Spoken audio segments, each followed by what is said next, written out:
इस क्वेश्चन में कह रहे हैं suppose the charge of a proton and electron differ slightly, one of them is minus e, जो कि इलेक्ट्रॉन का चार्ज होता है, other is e plus delta e, इसका मतलब प्रोटॉन में इलेक्ट्रॉन से थोड़ा ज्यादा चार्ज है।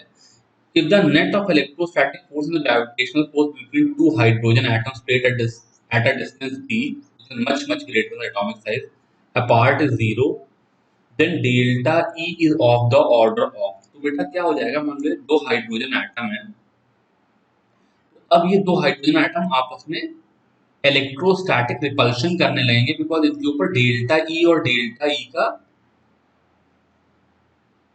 पॉजिटिव चार्ज है, और ऑब्वियसली ग्रेविटेशनली तो ये अट्रैक्ट करेंगे। तो यहाँ पे क्या हो जाएगा, 9 इंटू 10⁻⁹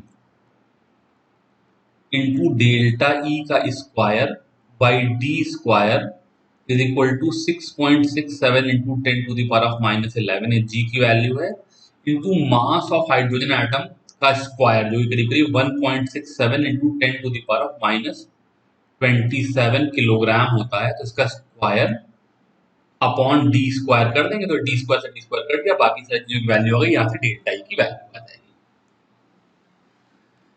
फिर क्वेश्चन नंबर 3 जो है मेरा, ये मतलब नेक्स्ट क्वेश्चन है, इसमें कह रहे हैं two pith balls carrying equal charge are suspended from a common point by strings of equal length, the equilibrium separation between them is r, now the strings are slightly clamped at the half the height, the equilibrium separation between the balls now is equal to।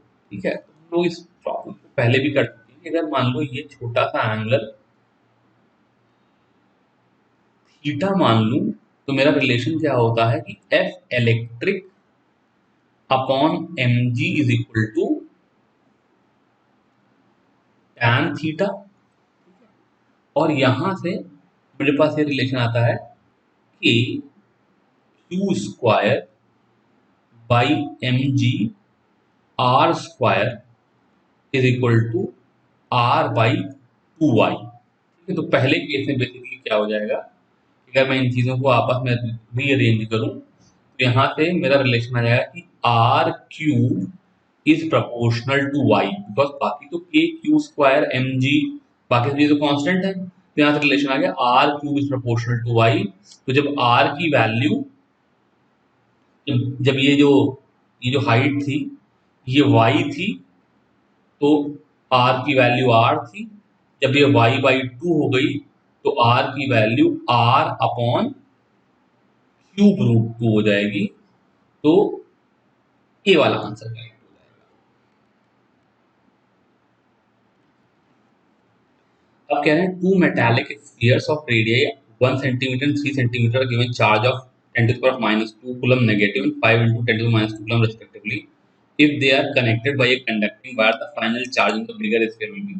तो बेटा ये जो सवाल है ये इस chapter का सवाल नहीं है, इन्होंने गलत मार्क करके मैंने दे दिया है, ये वास्तव में पोटेंशियल वाले चैप्टर का सवाल है। तो इसमें होता क्या है, बेसिकली मान लो ये एक स्फीयर है, दूसरा स्फीयर है, तो कनेक्ट करने के बाद मान लो इसके ऊपर चार्ज Q1 और Q2 आ जाता है, पहली इक्वेशन तो हो जाएगी Q1 plus Q2 is equal to -1 + 5, यानी कि 4 into 10⁻⁻2 कूलम, यानी कि बेसिकली पहली बात हो जाएगी law of conservation of charge hold करना चाहिए, और दूसरी बात है जब इसको हम कनेक्ट करेंगे तो दोनों की पोटेंशियल इक्वल हो जाएंगे, यानी कि KQ1/R1 is equal to KQ2/R2 हो जाना चाहिए। तो ये दो वेरिएबल में दो इक्वेशनों को सॉल्व करके Q1 की वैल्यू 10⁻⁻2 कूलम और Q2 की वैल्यू 3 into 10⁻⁻2 कूलम आ जाएगा, तो ये बी वाला आंसर करेक्ट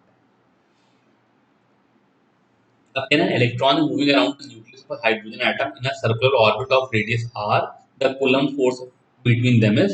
तो इसमें देखो, चाहे तो हम इसको के E square by are square लिख लें, लेकिन चूंकि मैं वेक्टर के फॉर्म में लिख रहा हूँ इसलिए R cap by R type का टर्म भी आ सकता है, तो ये वाला आंसर गलत है, बिकॉज ये पॉजिटिव फोर्स मतलब रिपल्सिव फोर्स के लिए दोनों पे सेम चार्ज हो जाएगा।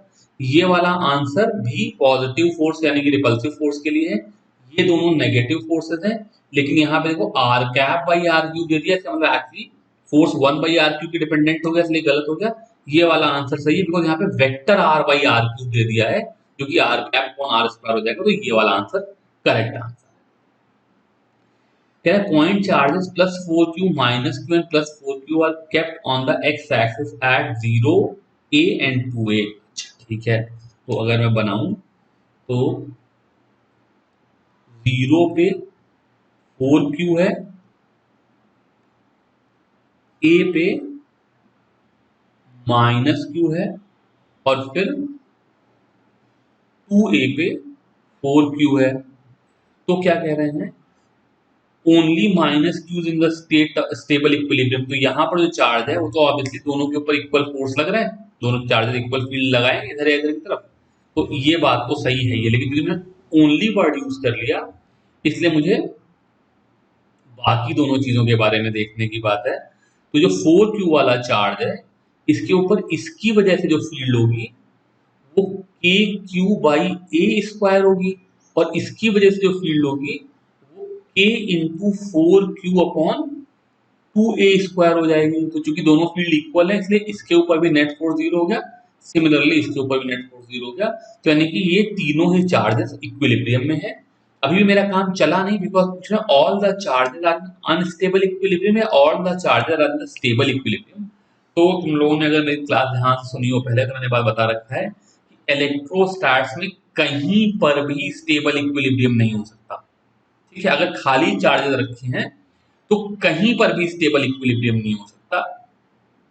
यहां पर क्या हो जाएगा, जैसे मान लो मैं सपोज करो इस -q चार्ज को देखो, ठीक है, तो -q चार्ज को मैं जरा सा यहां से उठा करके यहां रखूं तो इस वाले का अट्रैक्शन बढ़ जाएगा, ये वाला अट्रैक्शन कम हो जाएगा तो इधर भाग जाएगा। इस वाले चार्ज को यहां रखूं तो ये इधर भाग जाएगा। तो इसका मतलब इलेक्ट्रोस्टैट में कभी भी, अगर खाली इलेक्ट्रोस्टैटिक फोर्स, अब साथ में कोई दूसरा भी फोर्स लगा दो तो फिर बात दूसरी हो जाती है, लेकिन खाली इलेक्ट्रोस्टैटिक फोर्स में कभी भी स्टेबल इक्विलिब्रियम नहीं हो सकता। ठीक है, अब जस्ट मान लो इस सवाल को थोड़ा अलग करके तुमको बताऊं। मान लो ये जो 4q वाला चार्ज है ये फिक्स्ड होता, यानी कि अपनी जगह हिल ही नहीं सकता, ये 4q वाला चार्ज ही फिक्स्ड होता, और जो q वाला चार्ज है उसको मान लो मैं एक पतली सी कोई नाली जैसी बना करके उसमें यहां डाल देता ताकि दाएं बाएं जाने का स्कोप ही ना होता -q वाले चार्ज को। अब इसको यहां ले जाता -q वाले चार्ज को, तो उसके ऊपर ये फोर्स इधर लगता, ये वाला फोर्स इधर लगता, रिजल्टेंट फोर्स ये लगता। तो इस स्पेशल केस में ये स्टेबल इक्विलिब्रियम का सवाल हो सकता था, बट यहाँ पे स्टेबल इक्विलिब्रियम इसलिए हुआ बिकॉज इसके ऊपर 4q वाले चार्जेस को तुमने कील लगा करके ठोक करके रोक लिया, -q वाले चार्ज को हम दाएं बाएं जाने नहीं दे रहे हैं, उसको नाली में डाल दे रहे हैं। तो दूसरे फोर्सेस और लग जाए तो इक्विलिब्रियम स्टेबल हो सकता है, लेकिन जहां पे खाली इलेक्ट्रोस्टैटिक फोर्सेस होंगे वो कभी भी स्टेबल इक्विलिब्रियम नहीं होगा। तो इसका आंसर सी वाला हो गया, all charges are in equilibrium but these equilibriums are unstable.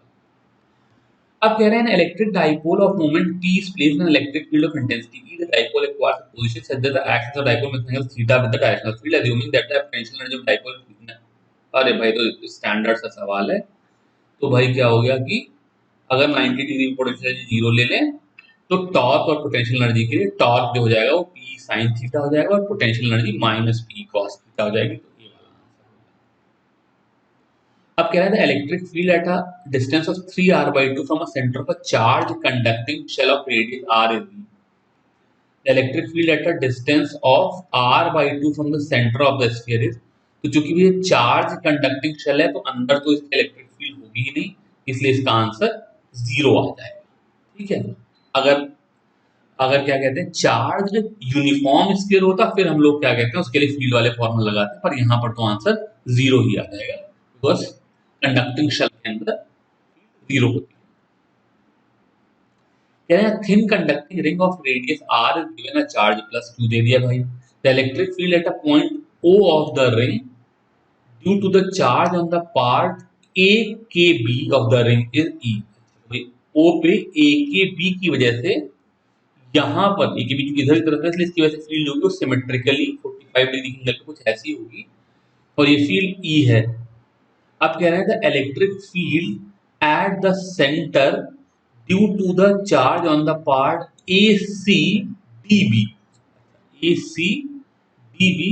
तो चूंकि हम लोग मालूम है रिंग की वजह से यहाँ पे सेंटर पे नेट फील्ड जीरो होनी है, तो अगर ए के बी इधर की तरफ ई फील्ड लगा रहा है तो बाकी बचा हुआ हिस्सा ए सी डी बी इधर की तरफ ई ही फोर्स ई फील्ड लगाएगा ताकि दोनों एक दूसरे को कैंसिल करके ओ पे फील्ड जीरो ले लें।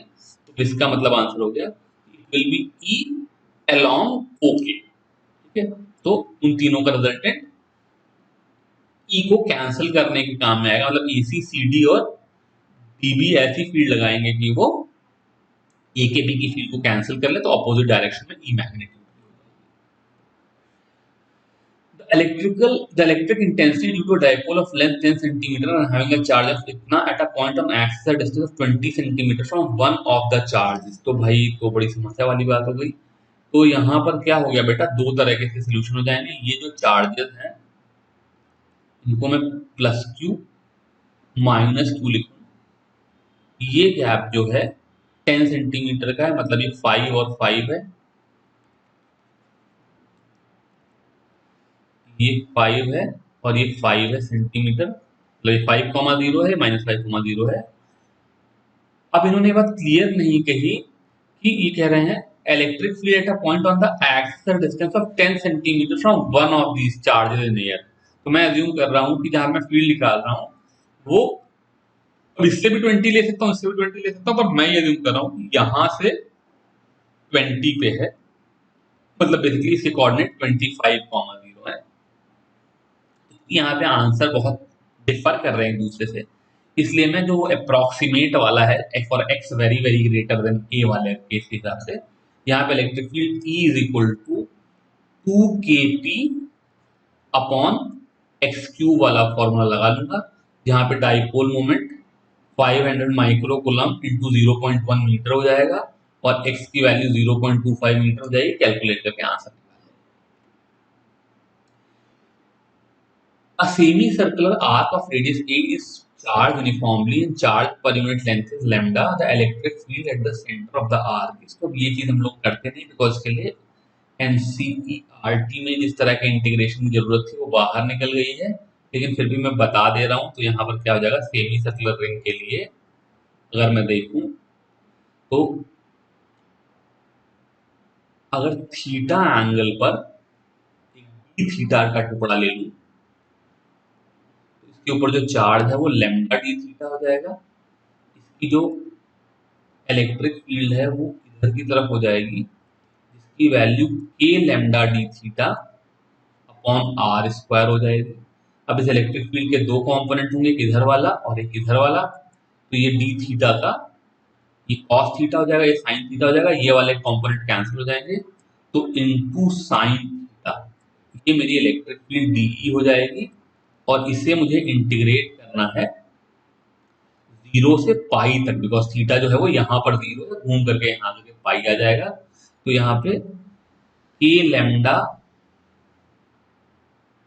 बाई आर स्क्वायर, बेटा यहाँ पे मेरी छोटी सी मिस्टेक हो गई, ये लैम्डा डी थीटा नहीं हो जाएगा, ये lambda into R D theta हो जाएगा, बिकॉज इसकी लेंथ आर डी थीटा हो जाएगी। उसकी वजह से ये नीचे का एक आर कट जाएगा, तो ये के लैम्डा बाई आर ये कॉमन हो जाएगा और साइन थीटा डी थीटा का इंटीग्रेशन कर लेंगे जो कि 2 हो जाएगा। तो ये 2 के लैम्डा बाई आर आ जाएगा, के की जगह पर उन्होंने 1/4 पाई एप्सिलॉन नॉट डाल दिया, तो ये हो जाएगा 1/2 pi epsilon naught lambda by R. तो ये तुम्हारा आंसर, अरे यार मैं रेडियस ए है तो ये वाला आंसर।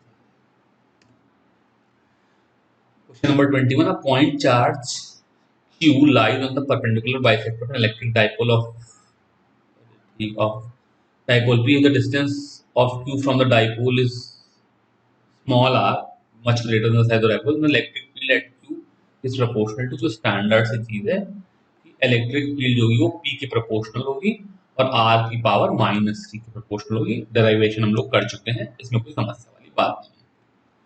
क्वेश्चन नंबर 23 कह रहे हैं intensity of electric field depends on distance r due to dipole is related to, ये फिर सेम सा आंसर आ गया, 1/r³ हो जाती है। एक्शियल पोजीशन पे 2p/r³ का डिपेंडेंस है, इक्वेटोरियल पोजीशन पे p/r³ का डिपेंडेंस है। क्वेश्चन नंबर 25 कह रहे हैं an electric dipole consisting of two opposite charges of 2 into 10 to the power of -6 coulomb, each separated by a distance of 3 centimeter, is placed in an electric field of 2 into 10 to the 5 Newton per coulomb, torque acting on each dipole। ठीक है, क्या हुआ, जो एक dipole है इसका जो dipole moment निकालेंगे वो 2 इंटू 10⁻⁻6 इंटू 0.03 निकल आ जाएगा। अब इलेक्ट्रिक फील्ड ई दे ही रखी है, ठीक है भाई, ये तो बड़ा मुश्किल वाला सवाल हो गया क्योंकि उन्होंने एंगल नहीं दिया। फिर से ध्यान से पढ़ो, electric dipole consist of two opposite charges of ये ईच सेपरेटेड बाय ये is placed in electric field of ये, ठीक है। इसमें कोई भी इसका आंसर नहीं दे सकता बिकॉज उन्होंने, और तो पी साइन थीटा हो जाएगा, ठीक है, लेकिन उन्होंने साइन थीटा की वैल्यू नहीं दी है। पर इन सारी चीजों से लग करके यही लग रहा है कि बिकॉज ये 2 इंटू 10⁻, ये 2 है, ये 3 है और ये 2 है, तो 12 वाला आंसर आ गया है। तो basically sine theta is equal to 1 लेकर के जो आंसर आ जाएगा वो निकाल देना, वो correct answer. The electric field in a certain region is acting radially outward and is given by E is equal to A small a, ये capital है, मुझे लगता है कोई कांस्टेंट है। A charge contained in a sphere of radius small is centered at the origin of the field will be given by, तो simple सी बात है, ये ओरिजिन है, यहाँ से a दूरी पे जो इलेक्ट्रिक फील्ड है वो E is equal to a small a है। अब अगर मैं ऐसा एक स्फीयर बना लूं, उसको गॉसियन सर्फेस बना लूं, तो सब जगह पे चूंकि फील्ड रेडियली आउटवर्ड ही है, इसलिए जो integral E dot D S हो जाएगा वो simply E into 4 pi A square हो जाएगा, क्योंकि हो जाएगा A into 4 pi A cube और this thing should be equal to Q in by epsilon naught. तो इस स्फीयर के अंदर जो भी चार्ज है उसकी वैल्यू एप्सिलॉन नॉट दिखा जाएगी, तो 4 पाई epsilon not capital A small A cube, ये वाला आंसर सही, ठीक है। तो बेसिकली गॉस लॉ लगा देना है, एक स्फीयर के सरफेस पे फील्ड दे करके उसके अंदर Q in. A charge q is enclosed by Gaussian spherical surface of radius r. If the radius is doubled, then the outward electric flux will remain same because वो तो खाली q in पे depend करता है, तो C answer. A charge capital Q microcoulomb is placed at the center of a cube. The flux coming out from any surface will be, तो ये symmetry वाला सवाल हो जाता है। तो अगर एक फेज के लिए देखें जो फ्लक्स हो जाता है वो Q बाई 6 एप्सिलॉन नॉट हो जाता है, तो यहाँ पे Q माइक्रोकूलम्ब है इसलिए Q इंटू 10⁻⁻6 लगा दिया और अपॉन 6 एप्सिलॉन नॉट लगा दिया, तो ये करेक्ट आंसर है। ये वो 6 का फैक्टर भी देखना चाह रहे हैं और साथ ही साथ ये भी देखना चाहते हैं कि मैं माइक्रोकूलम्ब के लिए 10⁻⁻6 लगा रहा हूँ, 10⁻3 लगा रहा हूँ। नेक्स्ट क्वेश्चन है, अ charge Q is located at the center of a cube, the electric flux through any field, any phase, तो ये फिर वही वाली बात हो गई, ये Q अपॉन 6 एप्सिलॉन नॉट हो जाएगा, तो ये 4 पाई से ये वाला 4 पाई कैंसिल करके C वाला आंसर आ जाएगा, ये भी वही Q अपॉन 6 एप्सिलॉन नॉट हो जाएगा। स्टैंडर्ड सवाल है, बार बार पूछा जाता है। Charge Q is placed at the corner of a cube, the electric flux through all the 6 faces of the cube is, तो ये हम लोग जैसे सॉलिड स्टेट में भी करते थे कि अगर मान लो किसी क्यूब के कॉर्नर पे कोई चार्ज रखा हुआ है, तो चार्ज का वो हिस्सा जो क्यूब के अंदर है ये Q/8 है, और Q/8 होने की वजह से इसकी वजह से जो फ्लक्स हो जाएगा Q/8 एप्सिलॉन नॉट हो जाएगा। अब ये ध्यान देने वाली बात है, जो Q/8 एप्सिलॉन नॉट है ये flux through all the 6 faces है, ठीक है। अब यहाँ पर उन्होंने पूछा नहीं है लेकिन मैं एक और बात आपको फ्री में बता दूं, बेसिकली अगर ये मेरी फेस यहाँ पे चार्ज रखा हुआ है, तो जो 3 फेसेस हैं जिसको मिला करके कॉर्नर बना है, उन तीनों के लिए तो फ्लक्स 0 हो जाएगा बिकॉज उसी पे चार्ज रखा है, तो वहां पे ई और ए आपस में परपेंडिकुलर हो जाएंगे। और वो 3 फेसेस जो के सामने पड़ रही, मतलब जैसे ये वाली फेस हो गई, दूसरा ए ये पीछे वाली फेस हो गई, और तीसरा ये बेस वाली फेस हो गई। इन तीनों के लिए इलेक्ट्रिक फील्ड कुछ ऐसे होगी, एरिया वेक्टर कुछ ऐसे होगा, तो यहाँ पे फ्लक्स नॉट इक्वल टू 0 होगा, लेकिन सिमेट्री की वजह से तीनों में बराबर बराबर बढ़ जाएगा, तो यहाँ पर जो फ्लक्स होगा वो इस Q/8 एप्सिलॉन नॉट का 1/3 यानी कि Q/24 एप्सिलॉन नॉट हो जाएगा। तो यानी कि जब कॉर्नर पे चार्ज रखा हो तो total flux Q/8 epsilon not है, उन फेसेस के थ्रू फ्लक्स जिस पे चार्ज रखा है 0 है, उन फेसेस के थ्रू जिन पे चार्ज नहीं रखा है फ्लक्स Q/24 एप्सिलॉन। इसके साथ मैं वीडियो खत्म कर रहा हूं। Thank you very much.